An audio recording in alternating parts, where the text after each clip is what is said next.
গোলচত্বরটি ঘুরে স্বাচ্ছন্দ্যে উত্তর ও দক্ষিণ পশ্চিমাঞ্চলের ২২ জেলায় চলাচল করছে বিভিন্ন ধরনের যানবাহন, ফলে যাতায়াত হয়েছে সহজ ও দ্রুত।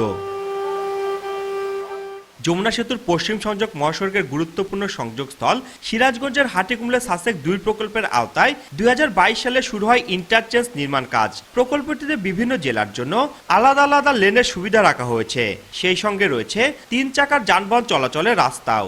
ইতিমধ্যে বাউন্ডারি ওয়াল, এসএমবিডির ব্রিজ নির্মাণ, সার্ভিস এরিয়া সহ যান চলাচলের জন্য খুলে দেওয়া হয়েছে ৬টি সার্ভিস লেন, ফলে যানজটের ভোগান্তি থেকে মুক্তি পেয়েছে চালক ও যাত্রীরা।